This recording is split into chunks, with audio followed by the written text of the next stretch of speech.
আসসালামু আলাইকুম, welcome back to my channel মায়ের রান্নাঘর 696। আপুরা ভাইয়েরা কেমন আছেন? আলহামদুলিল্লাহ, আমিও আল্লাহর রহমতে ভালো আছি। এই তো চলে আসলাম আজকে নতুন একটা রান্নার রেসিপি নিয়ে। এটা হয়েছে দেশ গ্রামে ছোট ছোট বাঁশ হয় আর কি, বাঁশের ঝাড়, তো এগুলোর বাঁশ কুরুল বলা হয়। আমি একটু দেখিয়ে দিচ্ছি, যারা চিনেন তো চিনবেন, আর বাকি যারা চিনবেন না তারা দেখে নেন। তারপর এভাবে করে পরিষ্কার করে নিয়েছি। এখন যতটুকু নরম অতটুকু আমি কেটে নিব। এই বাঁশ রান্না যে এত মজা, আপনারা যদি রান্না করে না খান কেউ কিন্তু বুঝবেন না। আমি যতটা সহজ করে দেখানো সম্ভব অতটাই দেখাইলাম। আর এই বাঁশ কিন্তু শরীরের জন্য খুবই উপকারী। দেখেন আমি কিভাবে কেটে নিচ্ছি আর কি। যতটুকু নরম ঠিক অতটুকুই নিব, এর বাইরে কিন্তু নিব না। পাতলা পাতলা করে কেটে নিচ্ছি। তা আপনারা কারা কারা এভাবে বাঁশ কুরুল বা বাঁশের ঝাড় খেয়েছেন অবশ্যই কিন্তু কমেন্ট করে জানাবেন। আমি একটা পাতিলা নিয়ে নিচ্ছি, একটু লবণ পানি দিয়ে এখন পানিটা ফুটতে দিব। এদিকে আবার ক্ষেত থেকে কিছু শসা তুলে নিয়ে আসছিল আমার বোনের বাসায় গেছিলাম, ওইখানে একটু শসা মাখা খাচ্ছি সবাই মিলে, একটু ভিডিও করলাম। আর পানিটা ফুটে ওঠার পরে বাঁশ কুরুলটা ধুয়ে তারপর দিয়ে দিলাম। এখন বাঁশ কুরুলটাও 2-3 মিনিট একটু সিদ্ধ করে নিব, তারপর পানিটা ঝরিয়ে নিলাম আর কি। অবশ্যই পাতলা করে কাটতে হবে, আর লবণ পানি দিয়ে একটু হলুদ পানি দিয়ে সিদ্ধ করে নিতে হবে। তারপর এখানে 2 চা চামচ চালের গুঁড়া নিলাম। অবশ্যই চালের গুঁড়া লাগবে যদি বাঁশ কুরুল খান আর কি। তাহলে এদিকে পেঁয়াজ মরিচ ভাজি করে আগে থেকে ভাপিয়ে রাখা বাঁশ কুরুলটা দিয়ে দিলাম।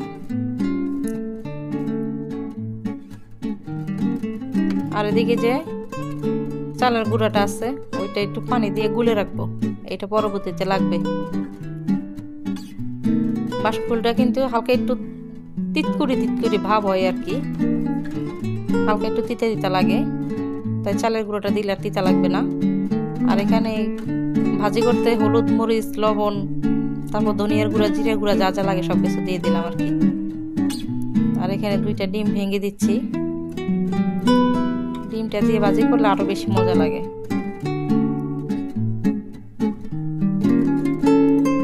আমি একবারে সহজ করে দেখানোর চেষ্টা করছি আপনাদেরকে। এই তো ভাজিটা যখন প্রায় হয়ে আসছে তখন আগে থেকে গুলে রাখা চালের গুঁড়োটা দিয়ে দিলাম। অবশ্যই এখানে চালের গুঁড়োটা দিতে হবে। খুব ভালো করে ভাজা করে আমি নামিয়ে নিলাম। সবাই মিলে এত মজা করে খেয়েছি না, কি বলবো, আল্লাহ তাআলার নিয়ামত। এই তো মেয়ে তো মুখে দিয়ে দেখেন কি করতেছে, ওকে তো খাই নাই, না খেয়ে হাতে একবারে মানে দেখাইতেছে খুব মজা হয়েছে। মানে গরম গরম খাইতে পারতেছিল না, তবু দেখাইতেছে খুব মজা হয়েছে আর কি। এই যাই হোক, পুকুরে আবার যে মাছ মরে গেছে, মরে ভেসে ওঠে মাছ, তাই তো মাছ পাওয়া যায় আর কি পুকুরের ঘাটে। এই তো 2টা মাছ যেহেতু মরে ভেসে উঠছে, ওগুলো রান্না করলে খাওয়া যায় না, একটু গন্ধ লাগে। তাই এগুলো দিয়ে আপনার অনেকে অনেক কিছুই বলে, মাছের ঝুরা বলে, মাছের ভাজা বলে, যে যেটাই বলুক না কেন, মাছের ঝুরা রান্না করব। তো মাছটা কেটে ধুয়ে টুয়ে সিদ্ধ করে নিয়ে কাটা ছাড়িয়ে নিলাম। আর এদিকে সকল মশলাপাতি কষিয়ে নিয়ে তারপর এখানে মাছটা দিয়ে দিলাম আর কি। মানে একবারে শর্টকাটে দেখাইতেছি, কোনো ভেজাল রাখতেছি না, শর্টকাটে বোঝার স্বার্থে শুধু। তো এইভাবে মাছের ঝুরা আপনারা কারা কারা খান? আমরা তো মাছ নরম হলে এভাবে ঝুরা রান্না করে খেয়ে ফেলি আর কি। আর এখানে 2টা লেবু পাতা দিয়ে দিলাম, সুন্দর গ্রান হবে, তাই একবারে ভাজা করে নিব, একটু সময় নিয়ে আর কি। এই তো আমার ভাজা হয়ে গেছে, গরম ভাত না সেই লাগে খেতে। আর এখানে এই যে বিকালবেলা আবার একটু নুডলস রান্না করছিলাম, পাস্তা নুডলস একসাথে করে।